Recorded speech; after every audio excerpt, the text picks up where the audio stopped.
प्रधानमंत्री नरेंद्र मोदी ने शुक्रवार को मुंबई में अटल बिहारी वाजपेयी सेवारी नहवा सेवा अटल सेतु का उद्घाटन किया। Mumbai trans harbour link (MTHL) का नाम अब अटल बिहारी वाजपेयी सेवारी नहवा सेवा अटल सेतु रखा गया है। पीएम मोदी ने दिसंबर 2016 में इस पुल का शिलान्यास किया था। अटल सेतु का निर्माण 17,840 करोड़ रुपए से ज़्यादा की लागत से किया गया है। यह पुल लगभग 21.8 किलोमीटर लंबा और 6 लेन वाला है। 16.5 किलोमीटर लंबा समुद्र के ऊपर और करीब 5.5 किलोमीटर जमीन पर बना है। यह देश का सबसे लंबा पुल है। यह मुंबई अंतर्राष्ट्रीय हवाई अड्डे और नवी मुंबई अंतर्राष्ट्रीय हवाई अड्डे को कनेक्टिविटी प्रदान करेगा। मुंबई से पुणे, गोवा और दक्षिण भारत की यात्रा में लगने वाले समय को भी कम करेगा। यह मुंबई बंदरगाह और जवाहरलाल नेहरू बंदरगाह के बीच कनेक्टिविटी को बेहतर बनाएगा। अटल सेतु आज से आम लोगों के लिए खोल दिया गया है। यहाँ आया था तब मैंने छत्रपति शिवाजी महाराज को नमन करते हुए कहा था कि लिख कर रखिए, देश बदलेगा भी और देश बढ़ेगा भी। जिस व्यवस्था में सालों साल काम लटकाने की आदत पड़ गई थी, उससे देशवासियों को कोई उम्मीद बची नहीं थी। लोग सोचते थे कि उनके जीते जी बड़े प्रोजेक्ट पूरे हो जाएं, ये मुश्किल ही है। और इसलिए मैंने कहा था, लिख कर रखिए, देश बदलेगा और जरूर बदलेगा। ये तब मोदी की गारंटी थी। और आज मैं छत्रपति शिवाजी महाराज को फिर नमन करते हुए, मुम्बरा देवी को नमन करते हुए, सिद्धि विनायक जी को प्रणाम करते हुए ये अटल सेतु मुंबईकरों को, देश के लोगों को समर्पित कर रहा हूं। कोरोना के महासंकट के बावजूद मुंबई ट्रांस हार्बर लिंक का काम पूरा होना बहुत बड़ी उपलब्धि है। हमारे लिए शिलान्यास, भूमि पूजन, उद्घाटन और लोकार्पण सिर्फ एक दिन का कार्यक्रम पर नहीं होता। नहीं, ये मीडिया में आने के लिए और जनता को रिझाने के लिए होता है। हमारे लिए हर प्रोजेक्ट भारत के नवनिर्माण का माध्यम है। जैसे एक एक ईंट से बुलंद इमारत बनती है, वैसे ही ऐसे हर प्रोजेक्ट से भव्य भारत की इमारत बन रही है। साथियों, आज यहां देश के मुंबई और महाराष्ट्र के विकास से जुड़े हुए 33,000 करोड़ रुपए के प्रोजेक्ट का शिलान्यास और लोकार्पण हुआ है। ये प्रोजेक्ट रोड, रेल, मेट्रो, पानी जैसी सुविधाओं से जुड़े हुए हैं। आज व्यापार जगत को मजबूती देने वाली आधुनिक भारत रत्न और नेक्स्ट वन बिल्डिंग भी मुंबई के लिए को मिली है। इसमें से अधिकतर प्रोजेक्ट तब शुरू हुए थे जब महाराष्ट्र में पहली बार डबल इंजन की सरकार बनी थी। इसलिए महाराष्ट्र में देवेंद्र जी से लेकर के अब एकनाथ शिंदे जी, अतीश पवार जी तक पूरी टीम के प्रयासों का परिणाम है। मैं उन सबको बधाई देता हूं। मैं आज महाराष्ट्र की बहनों को भी बधाई दूंगा। इतनी बड़ी तादाद में महिलाओं का आना, इन माताओं बहनों का हमें आशीर्वाद देना, इससे बड़ा सौभाग्य क्या होता है। देश की माताओं बहनों बेटियों के सशक्तिकरण की जो गारंटी और जो गारंटी मोदी ने दी है ना, उसको महाराष्ट्र सरकार भी आगे बढ़ा रही है।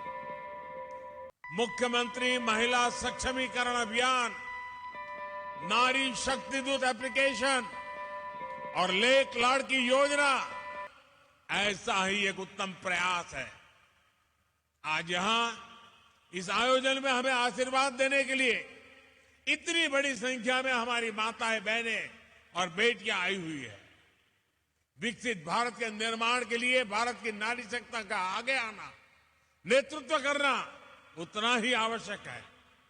हमारी सरकार का निरंतर प्रयास है कि माताओं, बहनों, बेटियों के रास्ते में आने वाली हर रुकावट को दूर करें, उनकी जिंदगी आसान बनाएं। उज्ज्वला का गैस सिलेंडर हो, आयुष्मान योजना के तहत 5 लाख रुपए के मुफ्त इलाज की सुविधा हो, जनधन बैंक खाते हो, पीएम आवास के पक्के घर हो, घरों की रजिस्ट्री महिलाओं के नाम हो, गर्भवती महिलाओं के बैंक खाते में 6,000 रुपया भेजना हो, नौकरी करने वाली महिलाओं को वेतन के साथ 26 हफ्ते की छुट्टी देना हो, सुकन्या समृद्धि खातों के माध्यम से ज्यादा ब्याज देना हो। हमारी सरकार ने महिलाओं के हर चिंता का ध्यान रखा है।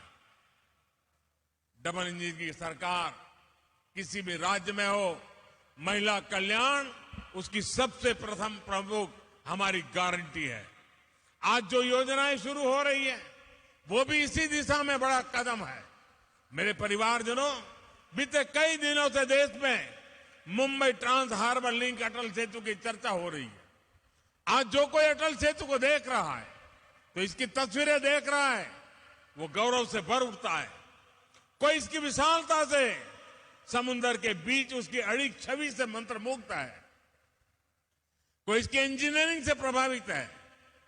जैसे इसमें जितनी वायर लगी है उससे पूरी पृथ्वी के 2 बार चक्कर लग सकते हैं। इस प्रोजेक्ट में जितना लोहा, स्टील इस्तेमाल किया है उससे हावड़ा ब्रिज 4 हावड़ा ब्रिज और 6 स्टैच्यू ऑफ लिबर्टी का निर्माण हो सकता है। कोई इस बात से खुश है कि अब मुंबई और रायगढ़ की दूरी और सिमट गई है। जिस यात्रा में पहले कई घंटे लगते थे, अब वही यात्रा कुछ मिनटों में ही हो जाया करेगी।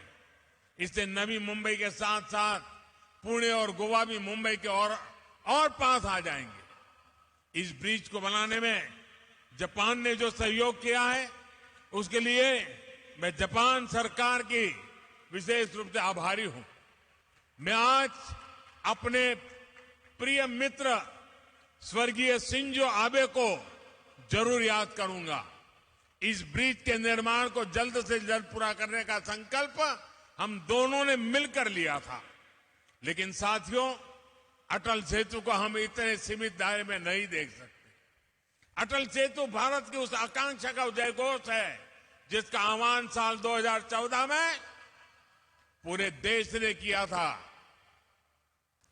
जब मुझे चुनाव की जिम्मेवारी दी गई थी तो 2014 के चुनाव के कुछ समय पहले मैं रायगढ़ किले पर गया था।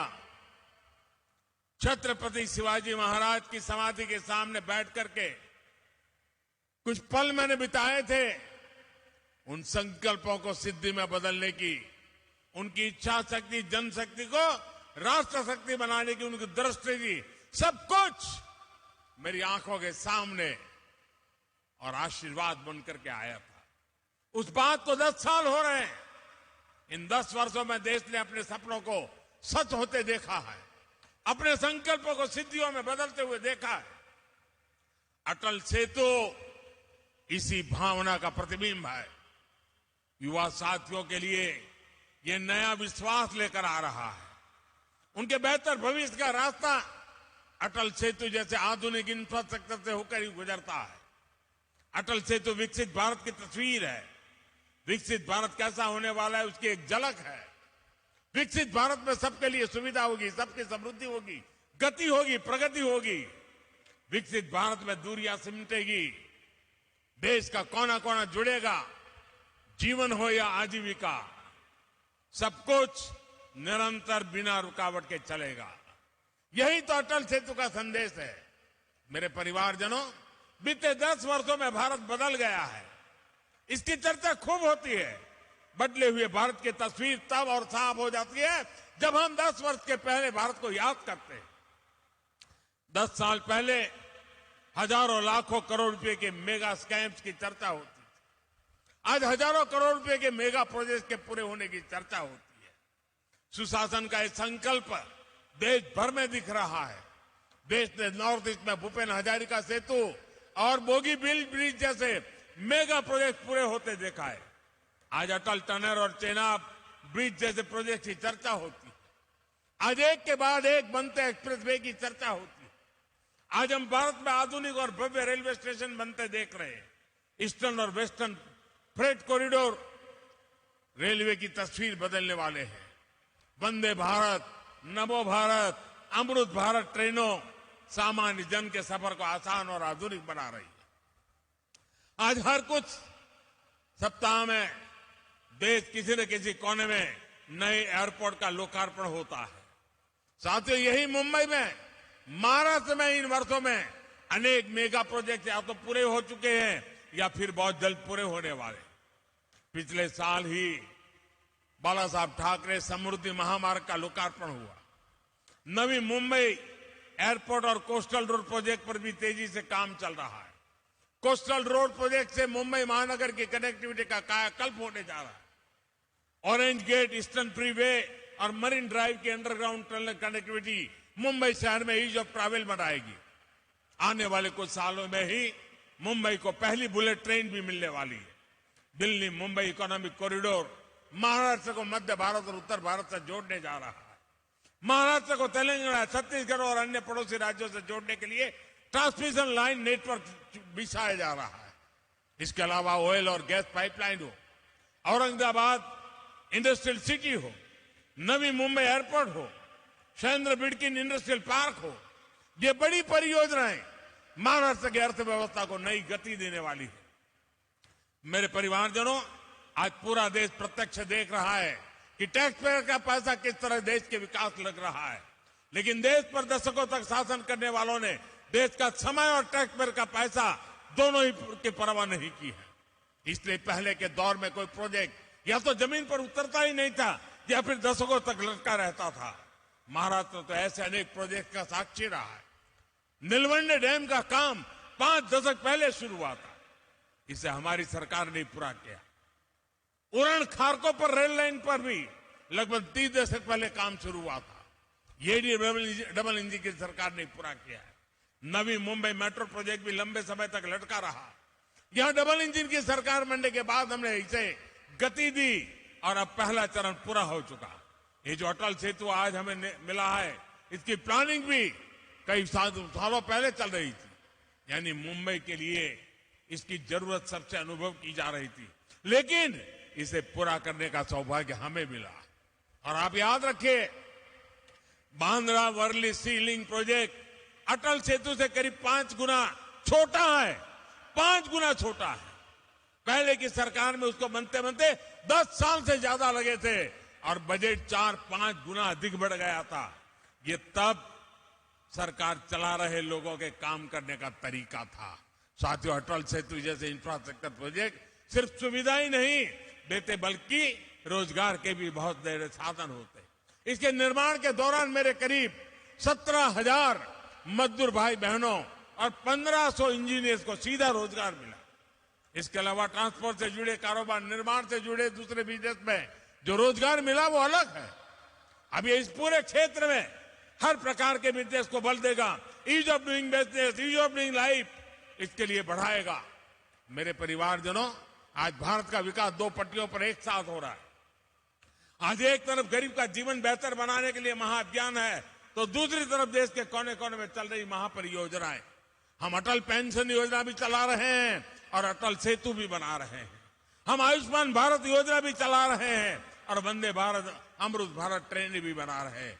हम पीएम किसान सम्मान निधि भी दे रहे हैं और पीएम गति शक्ति भी बना रहे हैं। आज का भारत ये सब कुछ एक साथ कैसे कर पा रहा है? इसका जवाब है नियत और निष्ठा। हमारी सरकार की नियत साफ है। आज सरकार की निष्ठा सिर्फ और सिर्फ देश के प्रति और देशवासियों के प्रति है।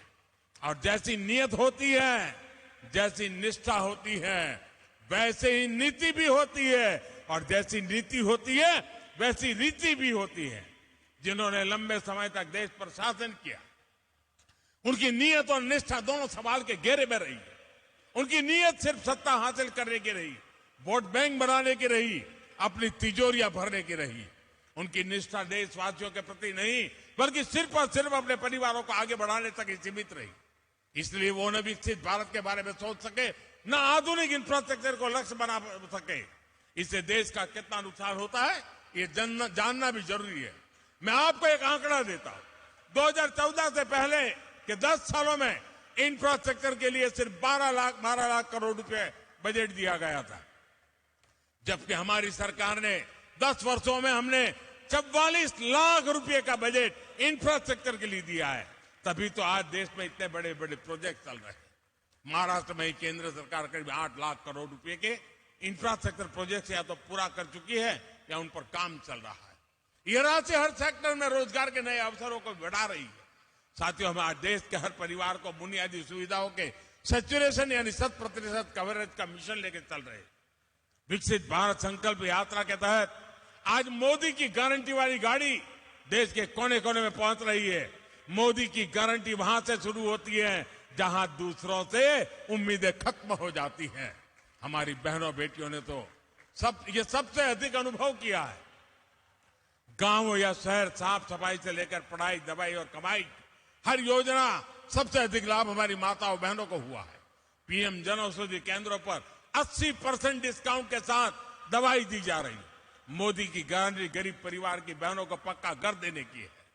जिन्हें पहले किसी ने नहीं पूछा, उन्हें पहली बार मोदी ने पूछा है, उन्हें बैंकों से मदद दिलवाई है। पीएम स्वनिधि योजना से यहां मुंबई के भी हजारों रेहड़ी पटरी वाले भाई बहनों को फायदा हुआ है। हमारी सरकार महिला सेल्फ हेल्प ग्रुप को भी मदद दे रही है। बीते कुछ सालों में हमने बहनों को लखपति दीदियां बनाई है और अब मेरा संकल्प है आने वाले सालों में 2 करोड़, ये आंकड़ा सुनकर के कुछ लोग चौंक जाते हैं, 2 करोड़ महिलाओं को मैं लखपति दीदी बनाने का लक्ष्य लेकर के चल रहा हूं। महाराष्ट्र के एनडीए सरकार ने जो ये नया अभियान चलाया है, ये नारी सशक्तिकरण में बहुत बड़ी भूमिका निभाएगा। मुख्यमंत्री महिला सक्षमीकरण अभियान और नारी शक्ति दूत अभियान से महिलाओं के विकास को नई गति मिलेगी। मैं आपको विश्वास दिलाता हूं, डबल इंजन सरकार महाराष्ट्र के विकास के लिए ऐसे ही समर्पित भाव से काम करती रहेगी। महाराष्ट्र विकसित भारत का एक मजबूत स्तंभ बने, इसके लिए हम कोई कसर बाकी नहीं छोड़ेंगे। एक बार फिर आप सभी को इस नए प्रोजेक्ट के लिए मैं बहुत बहुत बधाई देता हूं। माताओं बहनों को विशेष रूप से प्रणाम करता हूं। आपने इतनी बड़ी तादाद में आकर हमें आशीर्वाद दिए, बहुत बहुत धन्यवाद।